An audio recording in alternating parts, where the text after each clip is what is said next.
कालच्या तासिकेत आपण मामू हा शिवाजी सावंत लिखित व्यक्तिचित्रणात्मक लेख अभ्यासायला घेतलेला आहे. या लेखातून लेखाचा नायक शोभून दिसणारा मामू, त्याच्या व्यक्तिमत्वात कोणकोणते गुण सामावलेले आहेत ते आपण पाहतो आहोत. आपल्याला काल म्हणजे या आधीच्या तासिकेत देशाभिमानी, राष्ट्राभिमानी असा मामू दिसला. जनगण मनची इशारत मिळता क्षणी सावधानचा पवित्रा घेणारा मामू. ही देशभक्तीची भावना आहे, हा राष्ट्राभिमान आहे. तो मामूच्या ठिकाणी होता. अलीबाबाच्या हातानं घंटेचे टोल देणारा हा मामू अलीबाबाच्या हाताने, म्हणजे किमयागार हात होते त्याचे,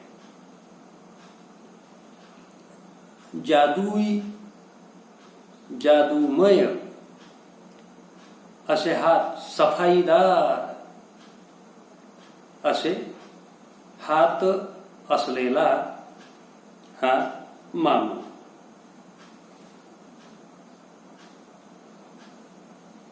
प्रार्थनेच्या वेळचं वातावरण मामू ज्या शाळेत शिपाई म्हणून कार्यरत होता त्या शाळेतलं वातावरण कसं होतं, सुंदर, शिस्तबद्ध, ते आपण या आधीच्या तासिकेत पाहिलेलं आहे. आता पृष्ठ क्रमांक 3 वर असलेला अगदी सुरुवातीचा परिच्छेद, तिथून सुरुवात करूया. मामूच्या सफेद दाढीत जेवढे केस आहेत तेवढ्या त्याच्या आठवणी असतील. खूप बघितलंय आणि भोगलंय त्यानं. महाराजांचा मुक्काम पन्हाळ्यावर पडला तर मामूला भल्या पहाटे उठून साथीदारांसह 14 मैलांची पायपीट करावी लागली. पण ही आठवण सांगताना कुठे वेदनेची कळ त्याच्या दाढीधारी चर्येवर तरळत नाही. उलट एका सच्च्या सेवकाला शोभेल अशी अभिमानाची झालर त्याच्या मुखड्यावर उतरते. डोळे किलकिले करत, भुवया आक्रसून त्याच्या बुढ्या देहातील उमद मन बोलून जातं. सर, फाटेचं धोक्यानं पन्हाळ्यावर चढणं लय गमतीचं. आता वाटतं पर नाही झेपत. मामूच्या दाढीत जेवढे केस असतील तेवढ्या मामूच्या आठवणी आहेत. लेखक सांगतात, भरपूर, असंख्य, अगणित आठवणी. खूप पाहिलंय, भोगलंय, सोसलंय या माणसानं. महाराजांचा, राजाराम महाराजांचा मुक्काम पन्हाळ्यावर असला तर हा मामू आपल्या काही साथीदारांसह 14 मैलांची पायपीट करायचा महाराजांना भेटण्यासाठी. महाराजांबद्दल असलेला हा जिव्हाळा, हा आदर या आठवणीतून, मामूच्या या आठवणीतून लक्षात घेतला पाहिजे आपण. परंतु पायपीट करताना होणारा त्रास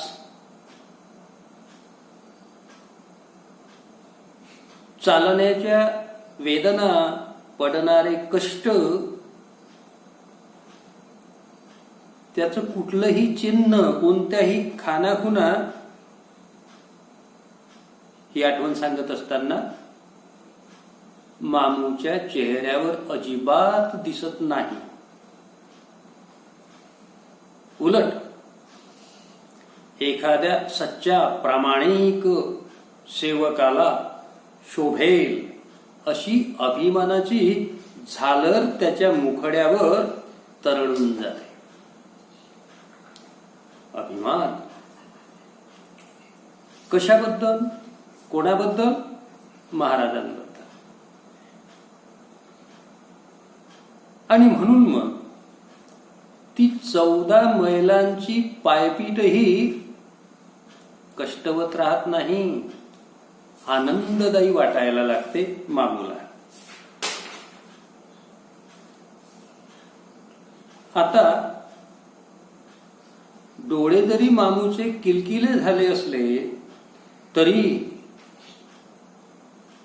भुवया आक्रसून गेलेल्या असल्या तरीही मामूच्या त्या बुढ्या देहातील, बुढा म्हाता, बुढ्या देहातील उमद मन कसं बोलू लागते पहा. लेखक अशी बोलताय, मामू, सर, फाटेचं धुक्यातनं पन्हाळ्यावर चढणं लय गमतीचं. आता वाटतं पर नाही झेपावत. पहा, उमदेपणा, म्हातार वयात उमदेपणा, उत्साह बोलण्यातून व्यक्त झालेला आहे.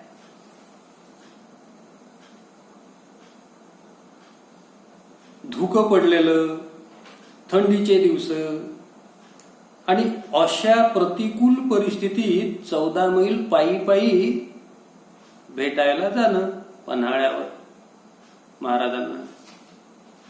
पण काय म्हणतो मामू, पन्हाळ्यावर चढणं लय गमतीचं, आनंद वाटायचा, मनोमन आनंद वाटायचा. ही मनपूर्वकता आहे. आताही वाटतं याही वयात, पण नाही झेपावत. अशा कित्येक आठवणी मामूच्या आहेत. पुढे काय घडलं? संस्थानं विलीन झाली आणि असा इमानी चाकर वर्ग चौवाटा पांगला. त्यातच मामू या शाळेत रुजू झाला, एक शिपाई म्हणून. संस्थानं विलीन झाली. संस्थानं वगैरे माहित आहे ना, पूर्वी संस्थानं होती. झाशी, कोल्हापूर, संबळपूर, कालपी वगैरे जी संस्थानं होती ती पुढे खालसा करण्यात आली. इतिहास थोडाफार माहिती असेल तर लॉर्ड डलहौसी आला, त्यानं मग ही संस्थानं खालसा केली.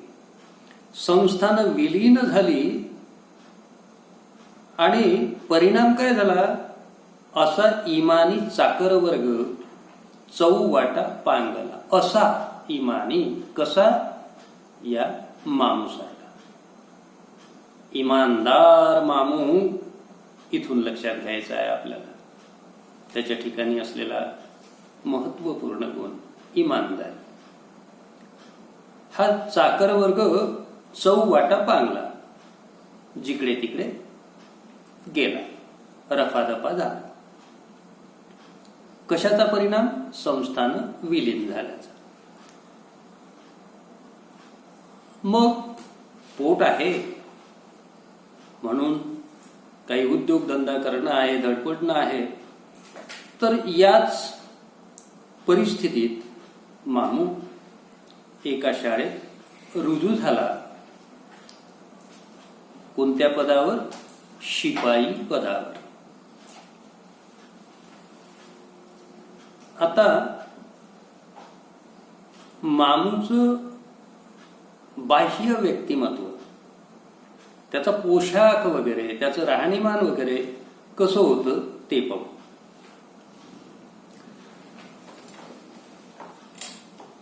दुईला अबोली रंगाचा फेटा, अंगात नेहरू शर्टावर गर्द निळं जॅकेट, जाकीटाच्या खिशात चांदीच्या साखळीचं एक जुनं पॉकेट वॉच, खाली घेराची आणि घोट्याजवळ चुन्या असलेली तुमान, पायात जुना पुराणा पंप शू हा मामूचा पोशाख.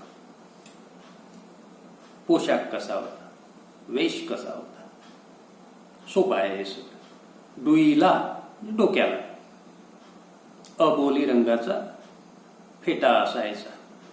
तुमच्या पाठ्यपुस्तकात ते चित्र दिसते आहे, मामू दिसतो आहे, काळजीपूर्वक पहा. तेच वर्णन इथे आहे. चुनेवानाची दाढी कशी आहे, जॉकेट कसं आहे, फेटा कसा आहे, हे सगळं. तर अबोली रंगाचा फेटा असायचा डोक्याला आणि छान नेहरू शर्ट सदरा वापरायचा, त्यावर निळं जॅकेट असायचं आणि त्या जॅकेटाच्या खिशात चांदीच्या साखळीचं एक जुनं पॉकेट वॉच ठेवायचा. तो ते दिसते आहे, त्या खिशात साखळी लोंबकळते आहे. खाली घेराची, घेरदार आणि घोट्याजवळ चुन्या असलेली, चुन्या समजते ना, निऱ्या, वळ्या वळ्या, अशी तुमान वापरायचा तो.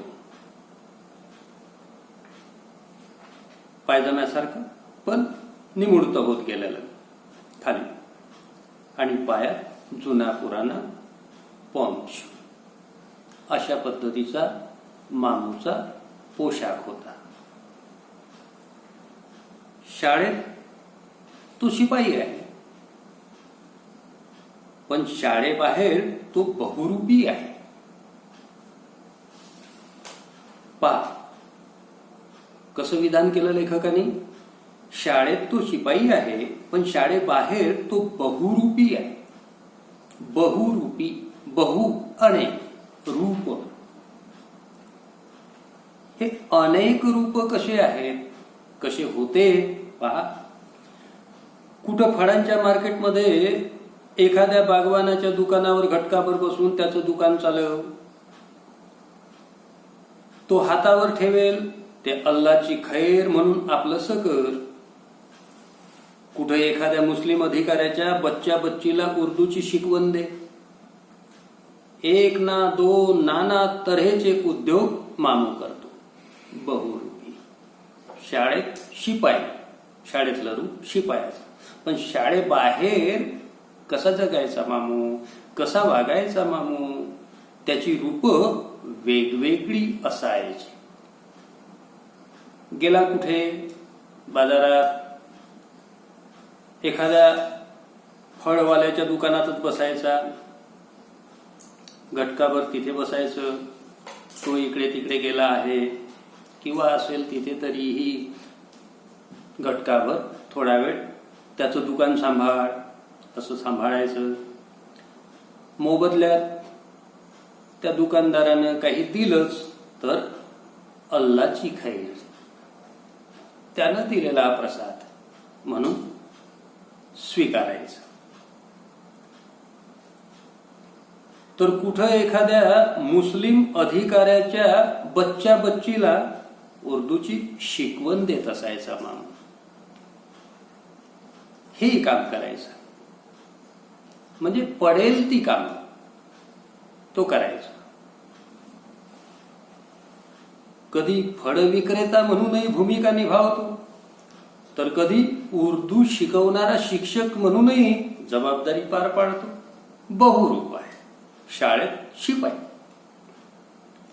असे अनेक नाना तऱ्हेचे उद्योग मामू करत असायचा. हरहुन्नरी दिसतो मामू, नाही? हरहुन्नरी. पहा, शाळेतील लोकांना तो शिपाई वाटतो. शाळा बाहेरच्या लोकांना त्याची अनेक रूपं दिसतात. मौलवी, व्यापारी, उस्ताद या सगळ्यांचा अंतर्भाव करता येईल असं साऱ्यांनी त्याला सुटसुटीत नाव देऊन टाकलंय मामू. कोणतं नाव दिलं? मामू. आणि हा मामूच या लेखाचा, व्यक्तिचित्रणात्मक लेखाचा नायक आहे.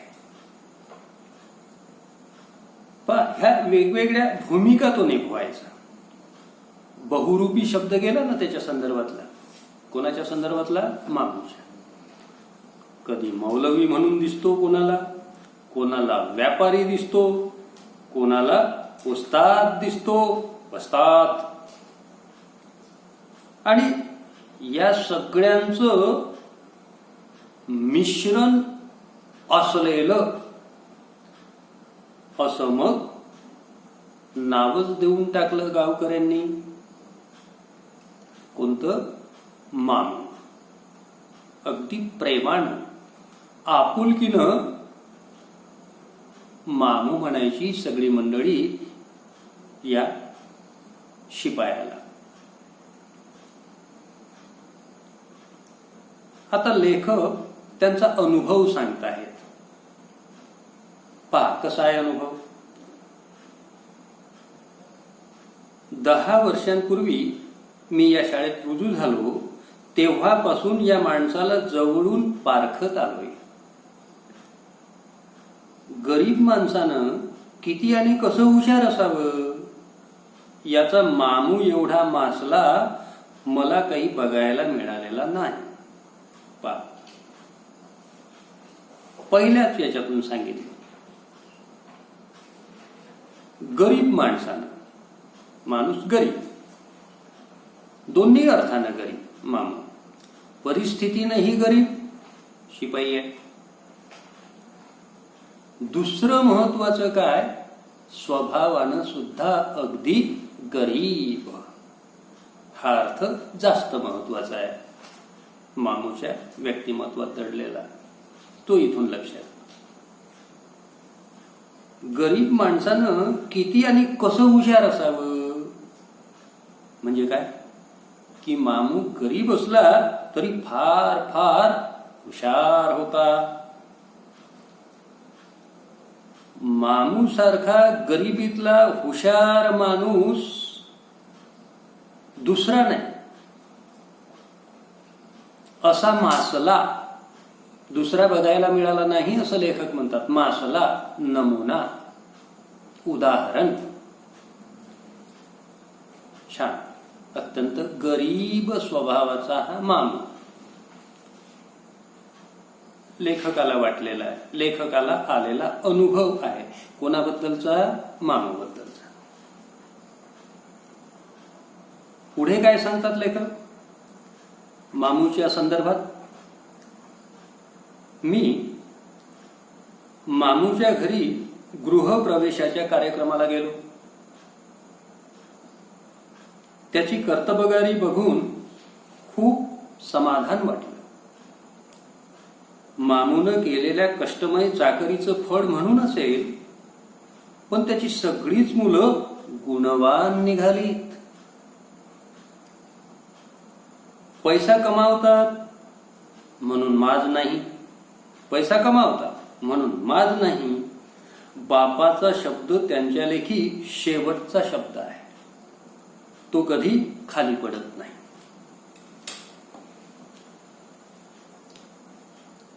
मामूच्या घरी गृहप्रवेशाचा कार्यक्रम होता. त्या संदर्भातली ही आठवण लेखक व्यक्त करत आहे. तर त्या कार्यक्रमाच्या निमित्तानं लेखक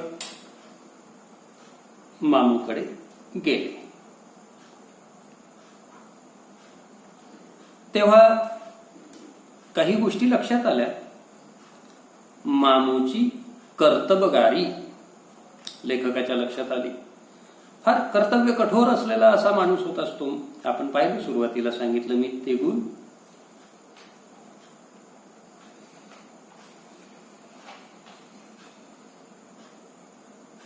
आणि हे सगळं पाहून लेखकाला फार समाधान वाटलं. मामून आपल्या जिंदगीत, आपल्या आयुष्यात जे काही कष्ट उचललेत, उपसलेत, जी काही चाकरी अत्यंत प्रामाणिकपणे केली, त्या चाकरीचं मामूला उत्तम समाधानकारक फळ सुद्धा मिळालं असं लेखकाला वाटते. मामूची मुलं गुणी निघालीत, गुणवान निघालीत. गुणवान.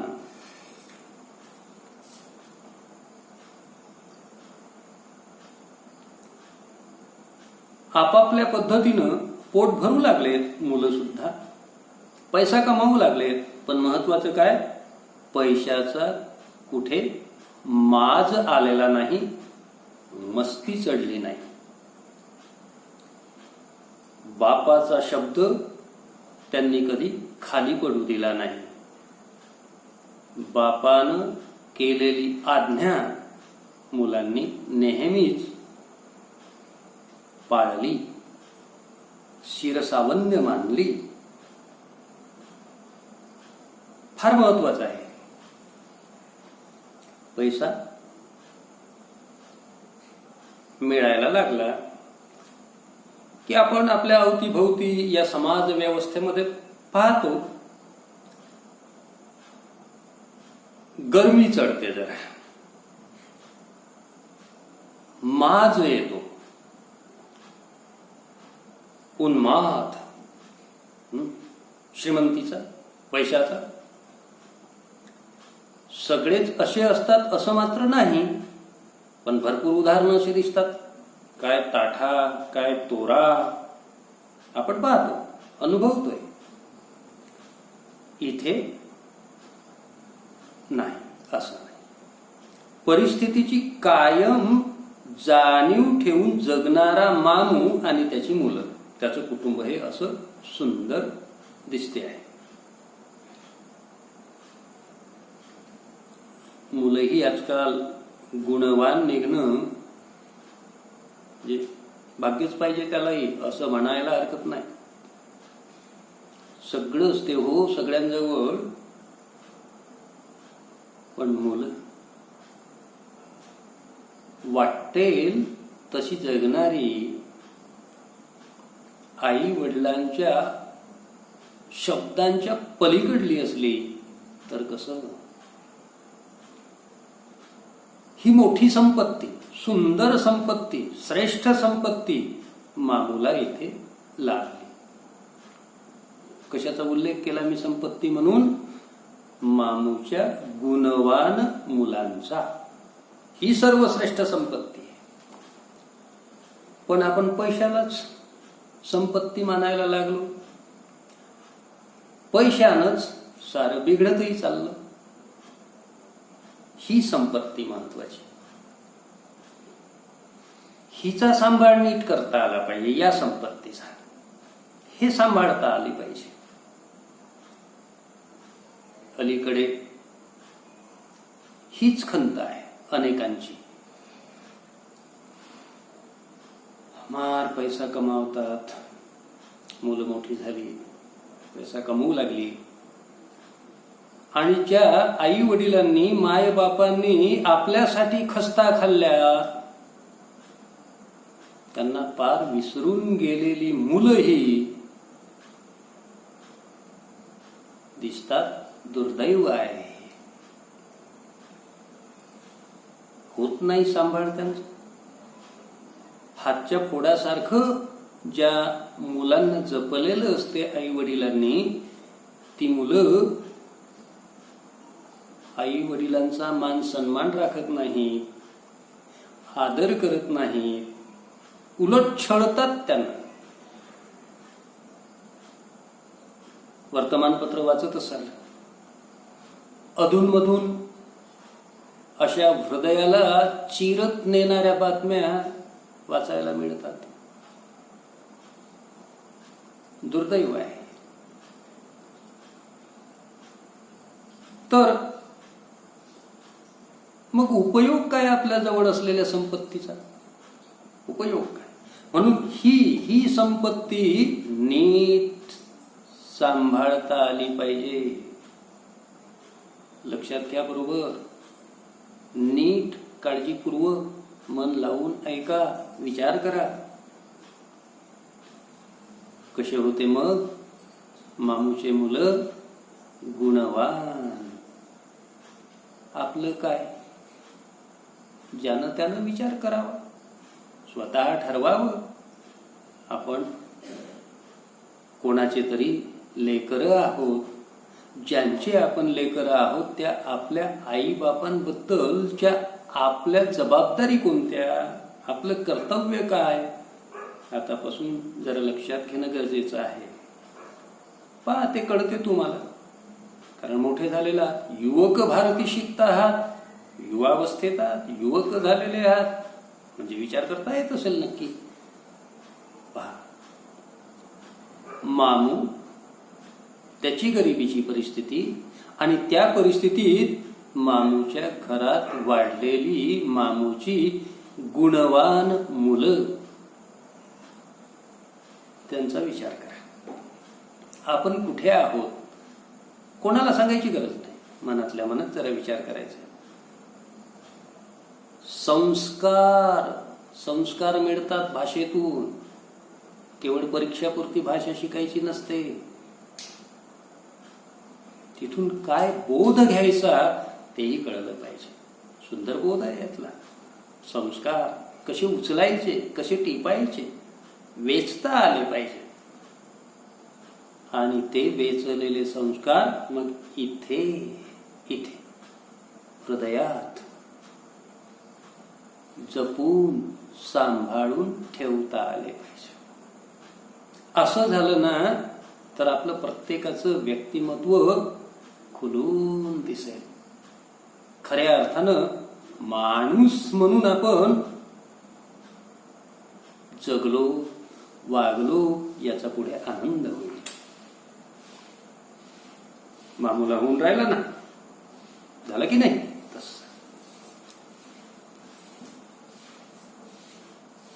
आता इथे आपण थांबलो पाहिजे. पुढचा मुद्दा वेगळा आहे, तो पुढच्या तासिकेत पाहू.